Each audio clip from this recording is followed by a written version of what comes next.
రాత్రి ట్యాంక్ బండ్లో భారతమాత మహాఆరతి కార్యక్రమం జరిగింది. బాణసంచా కాలుస్తుండగా అగ్ని ప్రమాదం సంభవించింది. మంటల్లో కాలిపోయిన 2 బోట్లు. ప్రమాద సమయంలో బోట్లో 15 మంది ఉన్నారు. ట్యాంక్ బండ్ బోటు దగ్ధం ఘటనలో ఒక యువకుడు మిస్ అయినట్టుగా తెలుస్తుంది. అజయ్ అదృశ్యమైనట్లుగా బాధిత కుటుంబం ఆవేదన వ్యక్తం చేస్తుంది. నాగారం వాసి అజయ్తో పాటు వచ్చిన స్నేహితులు సేఫ్ అయినట్లుగా తెలుస్తుంది. అయితే అజయ్ అదృశ్యమయ్యాడనే సమాచారంతో ఘటనా స్థలానికి చేరుకున్న కుటుంబ సభ్యులు ట్యాంక్ బండ్లో గాలించి అజయ్ ఆచూకీ తెలపాలని డిమాండ్ చేస్తున్నారు. రాత్రి ట్యాంక్ బండ్లో భారతమాత మహాఆరతి కార్యక్రమం జరిగింది. బాణసంచా కాలుస్తుండగా అగ్ని ప్రమాదం చోటు చేసుకుంది. మంటల్లో కాల్పిన 2 బోట్లు. ప్రమాద సమయంలో బోట్లో 15 మంది ఉన్నారు. ఉన్నారు బోట్ వచ్చింది, ఎక్స్ట్రా బోట్ వచ్చింది.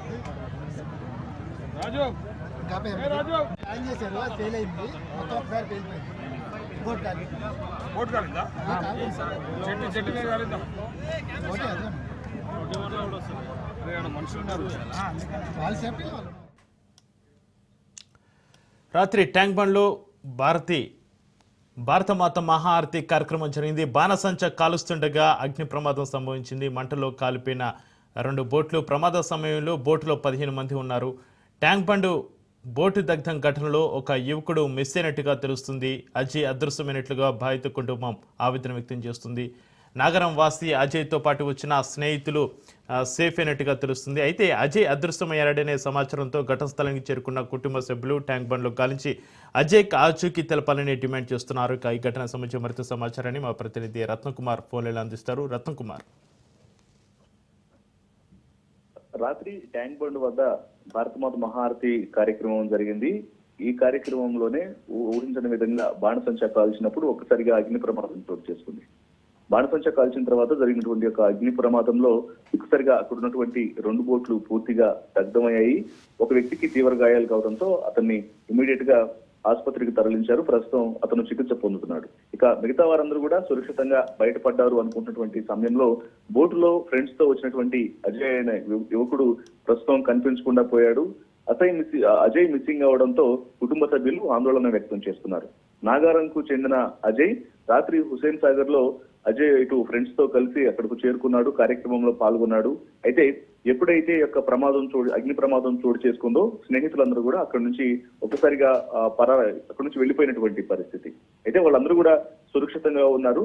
కానీ అజయ్తో పాటు వచ్చినటువంటి ఫ్రెండ్స్ అందరూ కూడా సురక్షితంగా ఉన్నప్పటికీ కూడా అజయ్ కనిపించకపోవడంతో ఒకసారిగా ఈ విషయాన్ని కుటుంబ సభ్యుల వరకు తెలియడంతో ఒకసారిగా కుటుంబ సభ్యులందరూ అక్కడకు చేరుకున్నారు. కనీసం ఆ చుట్టుపక్కల ఎక్కడ కూడా అజయ్ కు సంబంధించినటువంటి ఆనవాళ్లు కానీ అతను ఫోన్ స్విచ్ ఆఫ్ అని వస్తూ ఉండడంతో తను ఎక్కడికి వెళ్లి ఉంటాడు అనేది కూడా ప్రస్తుతానికి సస్పెన్స్ గా మారింది. అయితే ఇప్పటికే ట్యాంక్ బండ్ లో జరిగినటువంటి అగ్ని ప్రమాదానికి సంబంధించి అజయ్ మిస్ అయినట్లు కూడా సైఫాబాద్ పోలీస్ స్టేషన్ లో తల్లిదండ్రులు ఫిర్యాదు చేయడం జరిగింది. వాస్తవానికి అజయ్ ట్యాంక్ బండ్ లో మునిగిపోయాడా అనేటువంటి అనుమానాలను కూడా వ్యక్తం చేస్తున్నాడు. ఎందుకంటే అతని కుటుంబ సభ్యుల ద్వారా అజయ్ కు ఈత రాదు అనేటువంటి విషయం కూడా తెలుస్తోంది. కాబట్టి మరి ఒకసారిగా అగ్ని ప్రమాదం జరిగినప్పుడు భయంతో నీళ్లలోకి దూకి ఈత రాకపోవడం కారణంగా ఒకసారిగా హుసేన్ సాగర్ లోనే మునిగిపోయి చనిపోయాడా అనేది కూడా ఆ సస్పెన్స్ అనేది కొనసాగుతోంది. దీనికి సంబంధించినటువంటి అనుమానాలు తలెత్తిన నేపథ్యంలో పోలీసులు అక్కడకు చేరుకొని కొంత చుట్టూ గాలిస్తున్నటువంటి పరిస్థితి కనిపిస్తోంది. అయితే రత్నకుమార్, భారతమాత మహాఆరతి కార్యక్రమంలో బాణసంచా కాలుస్తుండగా జరిగిన అగ్ని ప్రమాదానికి సంబంధించి అధికారులు ఏమంటున్నారు? వాస్తవానికి అక్కడ కేవలం బాణసంచా కాల్చడం కారణంగానే, ఎందుకంటే ఇటువంటి సేఫ్టీ ప్రికాషన్స్ అనేవి కార్యక్రమంలో భాగంగా కార్యక్రమాన్ని విజయవంతం చేయాలన్నటువంటి ఉద్దేశంతో ఒకవైపున ఈ వేడుకలు నిర్వహించినప్పటికీ కూడా బాణసంచా అనేది కనీసం సేఫ్టీ మెజర్మెంట్స్ అనేవి తీసుకోకుండా చేసినటువంటి నేపథ్యంలోనే యొక్క ప్రమాదం జరిగినట్లుగా భావించాల్సి ఉంటున్నట్టు కూడా అధికారులు తెలియజేస్తున్నారు. అయితే ఇది ఒక్కసారి అక్కడ ఉన్నటువంటి ఎప్పుడైతే బాణసంచా కాల్చడం జరిగిందో ఆ నిప్పురవ్వలు అనేవి అక్కడ వుడ్తో తయారు చేసినటువంటి బోట్లలోకి వెళ్లడం, ఒక్కసారిగా అక్కడ మంట అంటుకొని ఆ మంట అనేది ఒక్కసారిగా ఎగిసిపడటంతో పూర్తిగా బోట్లలో ఉన్నటువంటి ఆ వుడెన్ పార్ట్స్ అనేవి కూడా కాలిపోయాయి. దీంతోనే అగ్ని ప్రమాద తీవ్రత అనేది మరింత పెరిగి ఒక బోట్ కి మరొక బోట్ కి అంటుకున్నటువంటి నేపథ్యంలోనే ఇమ్మీడియట్ గా వెంటనే ఫైర్ ఇంజన్లు వచ్చి ఆర్పేలోగానే ఎప్పుడైతే ప్రమాదం అనేది ఎక్కువ అయిందో ఇమ్మీడియట్ గా 2 బోట్లు కాలిపోవడం జరిగింది. లోపల ఉన్న వాళ్ళందరూ కూడా ఒక్కసారిగా ఉక్కిరి బిక్కిరై ఇమ్మీడియట్ అక్కడి నుంచి పారిపోయినటువంటి పరిస్థితి. అయితే అందరూ తప్పించుకున్నారు అనుకున్నప్పటికీ కూడా ఇందులో ఒక వ్యక్తికి అప్పటికే గాయాలు కావడంతో, ఇంజురీస్ అవడంతో ఇమీడియట్ గా అతన్ని స్థానిక ఆసుపత్రికి తరలించి చికిత్స అందిస్తున్నారు.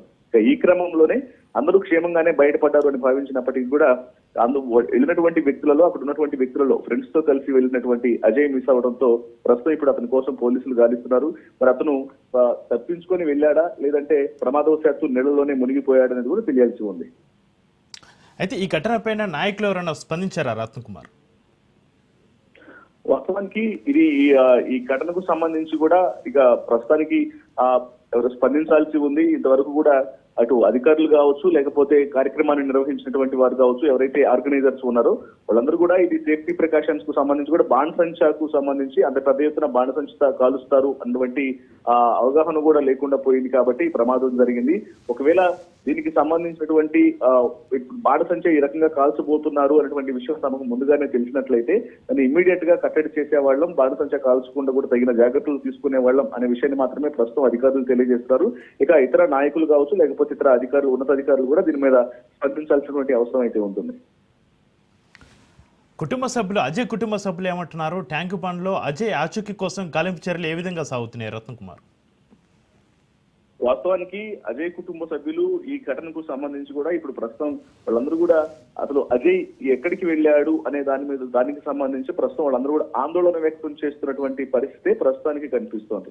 ఎందుకంటే ఒకవేళ అజయ్ కు ఈత వచ్చినటువంటి విషయం కనుక కుటుంబ సభ్యులకు తెలిసి ఉంటే ఖచ్చితంగా తను ఈదుకుంటూ కూడా బయటపడేవాడు. కానీ అతనికి ఈత రాదు అనేటువంటి విషయాన్ని కుటుంబ సభ్యులే తెలియజేస్తున్నారు కాబట్టి మరొక కొంత తీవ్ర ఆందోళన అయితే వ్యక్తం చేస్తూ ఉన్నారు. మరి ఒకవేళ ఈత రాదు కాబట్టి అతను నీళ్లలో మునిగి చనిపోయాడా అనేటువంటి అనుమానాలే బలంగా వినిపిస్తున్నాయి. ప్రజెంట్ పోలీసులు గాలింపు చర్యలు చేపట్టారు కాబట్టి మరికొన్ని గంటల్లోనే అజయ్ ఎట్లా మిస్ అయ్యాడు, ఒకవేళ నీళ్లలోనే మునిగిపోయి చనిపోయాడా, లేకపోతే అసలు ఎక్కడికి వెళ్ళాడు, తప్పించుకొని ఇతర ఫ్రెండ్స్ తో కలిసి బయటకు వెళ్ళాడు అనేది కూడా మరికొన్ని గంటల్లో పోలీసులు కేసు నమోదు చేసి దర్యాప్తు చేస్తున్నారు కాబట్టి ఇవాళ సాయంత్రం వరకు తెలిసేటువంటి అవకాశాలు అయితే ఉన్నాయి. అయితే రత్నకుమార్, నాగారం వాసి అజయ్తో పాటు వచ్చిన స్నేహితులందరూ కూడా సేఫ్ అయినట్టుగా తెలుస్తుంది. అయితే వారి స్నేహితుల నుంచి ఏమైనా సమాచారం తీసుకునే ప్రయత్నం చేస్తున్నారా పోలీసులు? అక్కడ అప్డేట్స్ ఏంటి? ఖచ్చితంగా ఇటు అజయ్తో పాటు వచ్చినటువంటి స్నేహితులు ఎవరెవరైతే ఉన్నారో వాళ్ళందరినీ కూడా ఆరా తీస్తూ ఉన్నారు. వాళ్ళందరూ ఎప్పుడైతే నాగారం నుంచి వచ్చారు వీళ్ళందరూ కూడా అనే విషయం తెలిసిందో వచ్చినటువంటి ఫ్రెండ్స్ మొత్తాన్ని కూడా పోలీసులు ప్రశ్నిస్తున్నటువంటి పరిస్థితి ఉంది.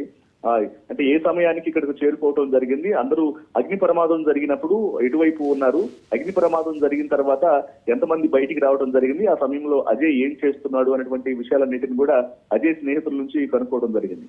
అలాగే ఇటు కుటుంబ సభ్యుల నుంచి కూడా అనేక విషయాలను కూడా తెలుసుకున్నటువంటి ప్రయత్నం చేస్తున్నారు. అజయ్ ఒకవేళ ఇక్కడ ఇన్సిడెంట్ జరిగిన తర్వాత వేరొక ప్రాంతానికి ఎక్కడికైనా వెళ్తాడు, ఎప్పుడైతే ఇక్కడ బోటింగ్ కు రావడం జరిగిందో వచ్చిన తర్వాత యొక్క కార్యక్రమంలో పాల్గొన్న అనంతరం ఇంకొక ప్రదేశానికి ఎక్కడికైనా వెళ్తాడు అనేటువంటి విషయాన్ని ముందుగానే ఏమన్నా సమాచారం ఇచ్చాడా, లేకపోతే ఏ సమయం వరకు తను మిస్ అయ్యేటటువంటి విషయాన్ని ఏ సమయంలో గ్రహించాడు అటువంటి పూర్తి డీటెయిల్స్ కూడా ఒకవైపున తల్లిదండ్రుల నుంచి తెలుసుకుంటున్నారు, మరోవైపు అక్కడ అతనితో పాటు ఉన్నటువంటి స్నేహితుల నుంచి కూడా తెలుసుకుంటున్నారు. Right, thank you Ratnakumar.